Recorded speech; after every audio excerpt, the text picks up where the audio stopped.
یا رسول الکریم اما بعد فاعوذ باللہ من الشیطان الرجیم بسم اللہ الرحمن الرحیم قل هل يستوي الذین یعلمون والذین لا یعلمون وقال اللہ تعالی فی مقام آخر انما یخشی اللہ من عبادہ العلماء۔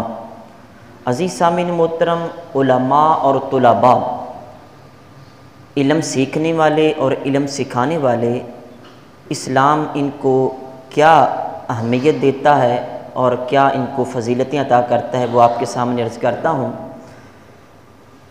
دمشق کے اندر ایک یونیورسٹی ہے، جامعۃ التوبہ، اس کے قریب ایک قبرستان ہے۔ اس قبرستان کے اندر ایک گورکن تھا جو قبریں کھود کر کے بنایا کرتا۔ ایک دن ایک عورت آئی، آ کر کے کہنے لگی کہ یہ جو ایک میت ہے اس کے لیے قبر کھود ڈالو۔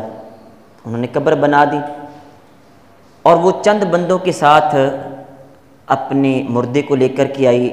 نماز جنازہ انہوں نے پڑھا اور تابوت اور صندوق جو تھا اس کے اندر میت کو رکھا ہوا ہے۔ اب اس نے تابوت سے میت کو نکالا، جیسے ہی قبر کے اندر داخل کیا تو قبر کے اندر سے ایک دروازہ جنت کی طرف سے کھل جاتا ہے اور دو افراد گھوڑے کے اوپر آتے ہیں، میت کو لے کر کے چلے جاتے ہیں۔ گورکن جب یہ منظر دیکھتا ہے تو بے ہوش ہو جاتا ہے۔ اب قبر بند ہو جاتی ہے، اس کے بعد اس کو ہوش آتا ہے، وقت گزرتا جاتا ہے۔ کافی مہینوں کے بعد دوبارہ وہی عورت آتی، آ کے کہتی ہے کہ قبر کھود دو، ہم نے مردے کو دفن کرنا ہے۔ اس نے پھر قبر کھود ڈالی۔ وہ عورت تھوڑے سے لوگوں کے ساتھ آئی، جنازہ پڑھا، تابوت قبر کے پاس رکھا، دوبارہ میت وہاں سے نکالی اس کے اندر سے، اور جیسے اس کو قبر کے اندر رکھا تو دوبارہ یہی منظر دیکھا کہ جنت کی طرف سے دروازہ کھل گیا ہے اور خوشبوؤں کی حلے آنا شروع ہو گئے، اور دو افراد گھوڑے کے اوپر آئے اور میت کو لے کر کے جانے لگے۔ اب یہ جو گورکن تھا یہ پہلے سے زیادہ محتاط تھا، اس وقت بے ہوش ہو گیا، لیکن اب اپنے ہوش و حواس کو قائم رکھے ہوئے تھا۔ جلدی جلدی اس نے قبر کو بند کیا اور دوڑ کر کے گیا اور عورت کے پاس چلا گیا۔ جا کے کہنے لگا کہ تم کہاں سے آئی ہو؟ اس نے کہا میرے بارے میں پوچھ رہے ہو، میں کہاں سے آئی ہوں؟ سوال کرنے کا مقصد تمہیں نہیں پتہ میرے اوپر غم کا پہاڑ ٹوٹا ہوا ہے؟ اس نے کہا میں صرف پوچھنا چاہتا ہوں جو مردہ تم پہلے لے کر کے آئی تھی وہ کون ہے، اور جو یہ لے کے آئی یہ کون ہے؟ اس نے کہا وہ بھی میرا بیٹا تھا، یہ بھی میرا بیٹا ہے۔ اور تم کیوں پوچھ رہے ہو؟ کہا میں اس لیے پوچھ رہا ہوں کہ جب پہلا مردہ میں نے دفن کیا تھا تو قبر کے اندر سے فوراً جنت کا دروازہ کھل گیا اور گھوڑے پر سوار ہو کر کے دو لوگ آئے، فرشتے آئے، اس کو لے کے چلے گئے، اور بالکل اسی طرح آج دوسرا جو مردہ میں نے ابھی دفن کیا ہے اس کے ساتھ بھی یہ معاملہ پیش آیا ہے۔ میں یہ پوچھنا چاہتا ہوں یہ دو نیک ہستیاں کون تھیں؟ عورت نے کہا یہ دونوں میرے بیٹے تھے۔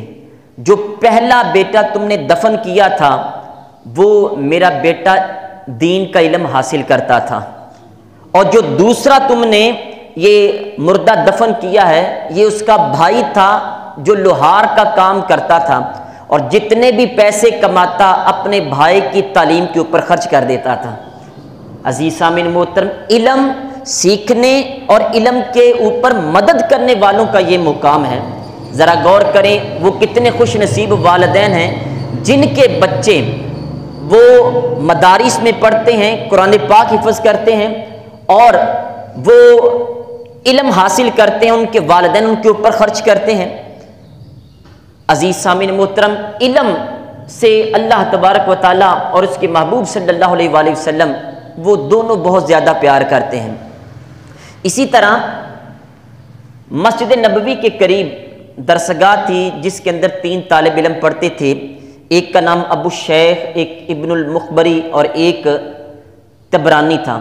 اس دور میں یہ معمول تھا کہ طالب علم اپنی روٹی کا خود ہی انتظام کرتے۔ ایک دفعہ ایسے ہوا کھانے پینے کے لیے ساری چیزیں ختم ہو گئیں، فاقے آ گئے، 2 دن لگاتار بھوکے رہے، تو ان میں سے 2 جو طالب علم تھے انہوں نے کہا کہ ہم واپس جا رہے ہیں، لیکن ایک جو طالب علم تھا جس کا نام تبرانی تھا اس نے کہا کہ نہیں، میں چھوڑ کر کے نہیں جاؤں گا، بھوک برداشت کر لوں گا لیکن میں علم حاصل کروں گا۔ اب مزید 1-2 دن گزرے، نکاہت اور کمزوری بہت زیادہ ہو گئی۔ طبرانی کہتے کہ اگر میں کھڑا ہوتا تو مجھے چکر آتے، اگر میں بیٹھتا تو مجھ سے کھڑا نہ ہوا جاتا۔ کہتے اسی اسنا میں مسجد نبوی میں تھا، میرے دل میں خیال آیا فوراً، یار کیوں نہ جس کے در پہ آئے ہیں اسی سے جا کے عرض کرتے ہیں۔ حضور صلی اللہ علیہ وسلم کے در پہ گئے، جا کر کے درود و سلام عرض کیا۔ عرض کرنے کے بعد حضور علیہ السلام کی بارگاہ میں عرض کرتے ہیں، یا رسول اللہ صلی اللہ علیہ وسلم الجوع، حضور بھوک لگی ہوئی ہے، آپ کے در پہ آیا ہوں، میں مہمان ہوں، آپ مہمان نواز ہیں، میری مہمان نوازی کریں۔ طبرانی کہتے ہیں کہ جیسے ہی میں نے یہ جملہ عرض کیا، مسجد نبوی سے میں باہر آ رہا تھا تو باہر کوئی شخص وہ اپنے سر پہ ہنڈیا اور روٹیوں کی گٹھری رکھے زور زور سے آواز لگا رہا تھا، طبرانی طبرانی طبرانی۔ میں نے کہا تم کون ہو میرا نام لینے والے؟ کہا کہ یہ تم نے روٹی کے لیے کہا تھا تو حضور صلی اللہ علیہ وآلہ وسلم نے مجھے تمہاری مہمان نوازی کے لیے بھیجا ہے۔ کہا وہ کیسے؟ کہا کہ میں سو رہا تھا اور حضور صلی اللہ علیہ وسلم خام میں تشریف لائے، فرمایا کہ جاؤ مسجد نبوی میں ہمارا ایک مہمان آیا ہوا ہے، اس کی بارگاہ میں کھانے کے لیے کوئی چیز پیش کرو۔ تو میری بیوی نے اس سے پہلے ہنڈیا پکا کر کے رکھی تھی، روٹیاں بھی بنا کے رکھی تھی، میں نے دونوں چیزیں فوراً اٹھائی اور آ کر کے، میں تمہیں جانتا نہیں تھا، بلند آواز میں طبرانی طبرانی کہنا شروع کر دی۔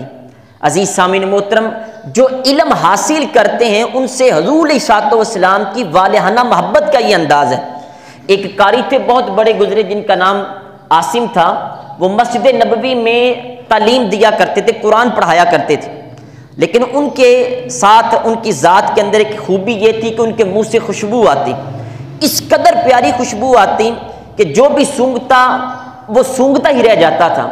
ایک دن ایک طالب علم نے کہا کہ حضور آپ کون سی الائچی استعمال کرتے ہیں، کون سا منہ کے اندر چیز استعمال کرتے ہیں، اتنی خوشبو آتی ہے، ذرا ہمیں بھی پتہ چلے۔ تو انہوں نے کہا کہ میں کوئی الائچی وغیرہ استعمال نہیں کرتا۔ اس نے اصرار کیا جی اس کی جو حقیقت ہے وہ بتائیں۔ جب بہت زیادہ اصرار بڑھ گیا تو آپ نے کہا میں تمہیں اصل واقعہ بتاتا ہوں، میں مسجد نبوی میں بچوں کو قرآن پاک پڑھاتا تھا اور حضور صلی اللہ علیہ وسلم کو یہ بات اتنی پسند آئی، ایک مرتبہ رات خواب میں تشریف لائے اور کہا عاصم تم میری امت کے بچوں کو قرآن پڑھاتے ہو، آؤ میں تمہارے ہونٹوں کے اوپر بوسہ دیتا ہوں۔ کہتے حضور علیہ السلام نے بوسہ دیا، تب سے لے کر اب تک میرے منہ سے خوشبو آ رہی ہے۔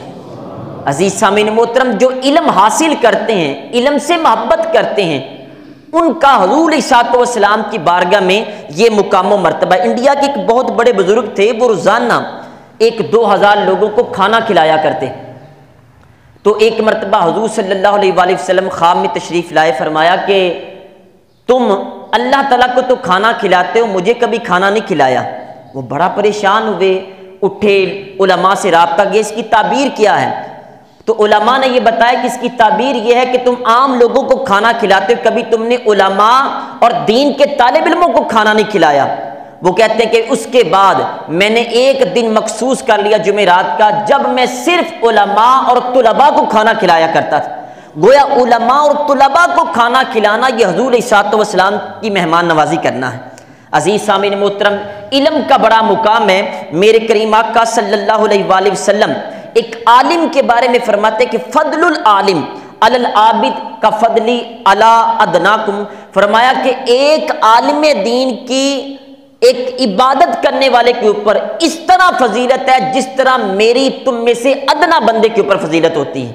پھر حضور صلی اللہ علیہ وآلہ وسلم نے دین کا علم حاصل کرنے والے کے لیے یہ بھی فرمایا، ان اللہ وملائکتہ واہل السماوات والارض حتی النملۃ فی جوہرہا وحتی الحوت لیصلون علی معلم الناس الخیر۔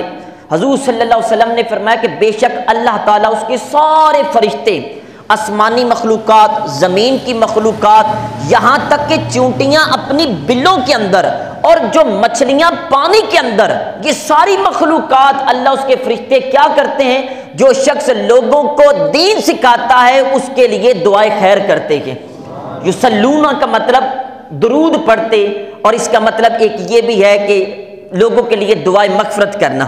عزیز سامعین محترم، جو دین کے طالب علم ہوتے ہیں، میرے کریم آقا صلی اللہ علیہ وآلہ وسلم نے فرمایا ان الملائکۃ لتدع اجنحۃ لطالب العلم رضا بما یصنع، کہ طالب علم دین سیکھنے والے جو اللہ کی رضا کے لیے دین سیکھتے ہیں، دوری فرشتے ان کے لیے اپنے پر بچھا دیا کرتے ہیں۔